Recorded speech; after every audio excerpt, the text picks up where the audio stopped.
Hi friends, welcome to Nishi channel. ఈరోజు మన వీడియోలో నోరూరించే మటన్ పలావ్ని ఇంట్లోనే సింపుల్గా టేస్టీగా ఎలా చేసుకోవాలో చూద్దాం. ఇలా మనం మటన్ పలావ్ని చేసామంటే కనుక అచ్చం బయట తిన్నట్టుగానే ఉంటుంది. మరి ఆలస్యం చేయకుండా సూపర్గా టేస్టీగా మటన్ పలావ్ని ఎలా చేసుకోవాలో చూద్దాం. ముందుగా మటన్ తీసుకుని మీడియం సైజులో ముక్కలుగా కట్ చేసుకుని 2-3 సార్లు వాష్ చేసుకుని తీసుకోవాలి. ఇప్పుడు కుక్కర్ ప్యాన్ తీసుకుని మనం ముందుగా తీసుకున్న మటన్ని వాటర్ లేకుండా వేసుకోవాలి. అలాగే 1/2 టేబుల్ స్పూన్ పసుపు, రుచికి సరిపడినంత సాల్ట్, 1 టేబుల్ స్పూన్ కారం, 1 table spoon mutton masala, 2 table spoon అల్లం వెల్లుల్లి పేస్ట్ వేసుకోవాలి. అలాగే 4 కట్ చేసి పెట్టిన పచ్చిమిర్చి, 1/2 కప్పు వరకు పెరుగును వేసుకోవాలి. మనం ఇలా పెరుగును వేసుకోవడం వల్ల మనకి మటన్ గట్టిగా కాకుండా మెత్తగా ఉంటుంది. అందుకని 1/2 కప్పు వరకు పెరుగును వేసుకుని మొత్తం కలిసేలా కలుపుకోవాలి. ఇది బాగా కలిసిన తర్వాత మూత పెట్టుకుని 30 నిమిషాల పాటు పక్కన పెట్టుకోవాలి. మనకు టైం ఉంటే కనుక 1 గంట వరకు పక్కన పెట్టుకోవచ్చు.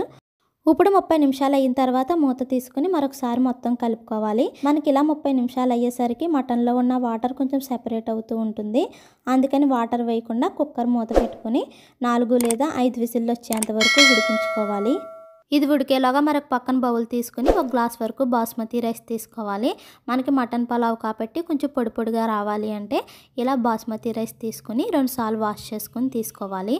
ఇప్పుడు వాటర్ వేసుకుని 20 నిమిషాల పాటు పక్కన పెట్టుకోవాలి. ఇప్పుడు మటన్ ఉడికిందో లేదో చూద్దాం. మనకి 4-5 విజిల్లు వేసిన తర్వాత 10 నిమిషాలు ఆగి మూతను తీసుకుని మటన్ ఉడికిందో లేదో చూసుకోవాలి. మనకి మటన్ ముక్కలు ఉడికిన తర్వాతే పలావ్లో వేసుకోవాలి. లేదంటే కనుక మనకి మటన్ పలావ్ టేస్ట్ రాదు. ఇక్కడ చూపించే విధంగా ఇలా మెత్తగా ఉడికితే సరిపోతుంది. ఇప్పుడు గ్యాస్ పై ప్యాన్ పెట్టి 2 టేబుల్ స్పూన్ వరకు ఆయిల్ వేయాలి. ఆయిల్ బాగా హీట్ ఎక్కిన తర్వాత సన్నగా పొడుగ్గా కట్ చేసి పెట్టిన 1 కప్పు వరకు ఉల్లిపాయ వేసుకుని మంటని మీడియం ఫ్లేమ్లో పెట్టి దోరగా గోల్డ్ కలర్లోకి వచ్చేంత వరకు బాగా ఫ్రై చేసుకోవాలి. ఇవి ఇలా గోల్డ్ కలర్లోకి వచ్చిన తర్వాత మరొక బౌల్లోకి సెపరేట్ చేసుకోవాలి. ఇప్పుడు ఇదే ఆయిల్లో 2 టేబుల్ స్పూన్ వరకు నెయ్యిని కూడా వేసుకుని కొన్ని మసాలా స్పైసెస్ వేసుకోవాలి. 2 మరాఠీ పూలు, 2 జాంపత్రి, 5 యాలకులు, 8 లేదా 9 మిరియాలు, 3 దాల్చిన చెక్క ముక్కలు, 5 లవంగాలు, 2 బిర్యానీ ఆకులు వేసుకోవాలి. అలాగే 1 టేబుల్ స్పూన్ జీలకర్ర కూడా వేసుకుని లైట్గా ఫ్రై చేసుకోవాలి.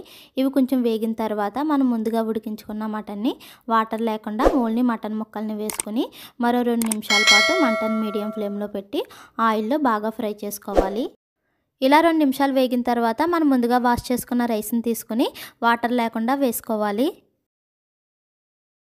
అలాగే మనం ముందుగా ఫ్రై చేసుకున్న ఉల్లిపాయ ముక్కల్ని సన్నగా తరిగిన కొంచెం కొత్తిమీరని కూడా వేసుకుని మరొకసారి మొత్తం కలిసేలా కలుపుకోవాలి. మనం ఎక్కువగా కలపకూడదు. అలా కలపడం వల్ల ఈ రైస్ విరిగిపోతుంది. అందుకని లైట్గా ఒకసారి కలుపుకుని మంటను లో ఫ్లేమ్లో పెట్టుకోవాలి. ఇప్పుడు మనం మటన్ ఉడికించినప్పుడు మిగిలిన వాటర్ని కొలుచుకుని వేసుకోవాలి. మనం ఇలా కొలుచుకుని వేసుకోవడం వల్ల మనకి పలావ్ అనేది బాగా కుదురుతుంది.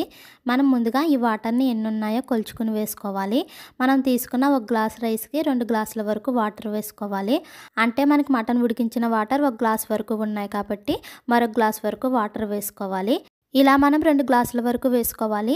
ఒకవేళ మటన్ ఉడికించిన తర్వాత వాటర్ లేకపోతే కనుక 2 గ్లాసుల వరకు వాటర్ వేసుకోవచ్చు. అదే మనం ఈ మటన్ పలావ్ని కుక్కర్లో వండుకుంటే కనుక గ్లాస్ రైస్కి 1.5 గ్లాసున్నర వరకు వాటర్ వేసుకోవాలి.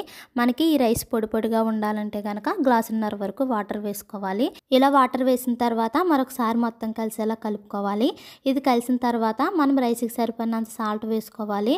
అంటే మనం ముందే మటన్లో సాల్ట్ వేసుకున్నాం కాబట్టి ఇప్పుడు సాల్ట్ వేసుకునేటప్పుడు కొంచెం చూసుకుని వేసుకోవాలి. మనకి ఇలా సాల్ట్ వేసుకున్న తర్వాత మరొకసారి కలుపుకొని ఉప్పు సరిపోయిందో లేదో చూసుకోవాలి. ఒకవేళ సరిపోతే కనుక మరి కొంచెం వేసుకుని కలుపుకోవచ్చు. ఇలా కలిసిన తర్వాత మూత పెట్టుకుని మంటని లో ఫ్లేమ్లో పెట్టి వాటర్ మొత్తం మిగిలేంత వరకు ఉడికించుకోవాలి. అదే కుక్కర్లో వండుకుంటే కనుక 2 విజిల్లు వచ్చేంత వరకు ఉడికించుకుంటే సరిపోతుంది. ఇప్పుడు మూత తీసుకుని పలావ్ ఉడికిందో లేదో చూద్దాం. మరొకసారి మొత్తం కలిసేలా కలుపుకోవాలి. మనం అడుగు నుంచి కలుపుకుని వాటర్ ఏమీ లేకపోతే కనుక రైస్ ఉడికిందో లేదో చూసుకోవాలి. ఇక్కడ చూపించే విధంగా ఇలా మెత్తగా ఉడికితే సరిపోతుంది. ఇలా ఉడికిన తర్వాత మూత పెట్టుకుని గ్యాస్ ఆఫ్ చేసి 5 లేదా 10 నిమిషాల పాటు పక్కన పెట్టుకోవాలి. ఇలా 10 నిమిషాలు అయిన తర్వాత మూత తీసుకుని మరొకసారి కలుపుకొని సర్వ్ చేసుకోవాలి. అంతే, మనకు చాలా సింపుల్గా మటన్ పలావ్ అయితే రెడీ అయిపోయింది.